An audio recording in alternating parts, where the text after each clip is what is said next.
আমার আসলে ওই বাল্যকাল থেকে স্কুল জীবনের, কলেজ জীবনের যত প্রিয় বন্ধু ছিল সবার কাছে লেখার চেষ্টা করছি। আসলে খুবই ভালো লাগছে।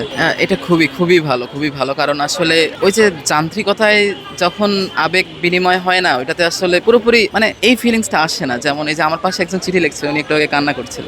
তারপর আরো অনেকে আসছে, লিখছে। এই জিনিসটা খুবই ভালো লাগছে। হোয়াটসঅ্যাপে বা মেসেঞ্জারে আমরা যখন কিছু লিখি, আমরা তো আসলে এত আবেগ দিয়ে কিছু ভেবে লিখি না, জাস্ট মানে রেগুলার হচ্ছে, এতটা স্পেশাল কিছু হয় না। এই যে আজকে উদ্যোগটা নিয়েছে বন্ধুদের উদ্দেশ্যে, একটা ছোট্ট মানে এটা তো একটা মেমোরিজের মতো থাকবে। লেখাগুলোও খুব একটা ইম্পর্টেন্ট না, ইম্পর্টেন্ট হচ্ছে যে ও যখন এই জিনিসটা পাবে, আমার নামটা তার স্মরণ হবে, আমাদের স্মৃতিগুলো স্মরণ হবে। আসলে আজকে আন্তর্জাতিক বন্ধুত্ব দিবস 2026 উপলক্ষে বাংলাদেশ ডাক বিভাগ কর্তৃক চিঠি লেখার যে অনুপ্রেরণা মানুষের মাঝে ছড়িয়ে দেওয়া, ইয়াং জেনারেশনের মাঝে ছড়িয়ে দেওয়া, যে বর্তমান আল্ট্রা স্মার্ট নাগরিকের নিকট এটা পৌঁছে দেওয়া, এটাই আমাদের মূল উদ্দেশ্য।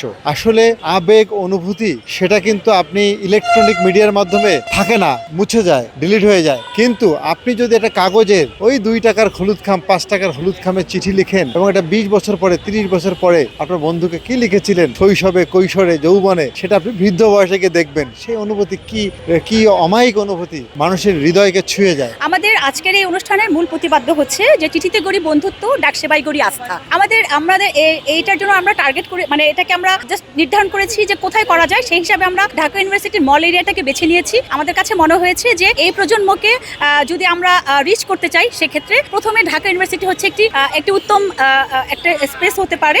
সেজন্য আমরা আজকে এখানে এসেছি।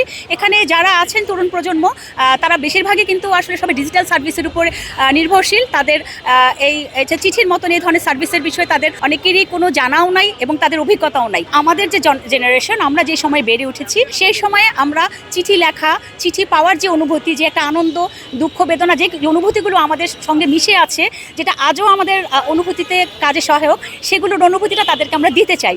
তারই লক্ষ্যে আমরা এখানে চিঠি লেখার একটা সুযোগ রেখেছি।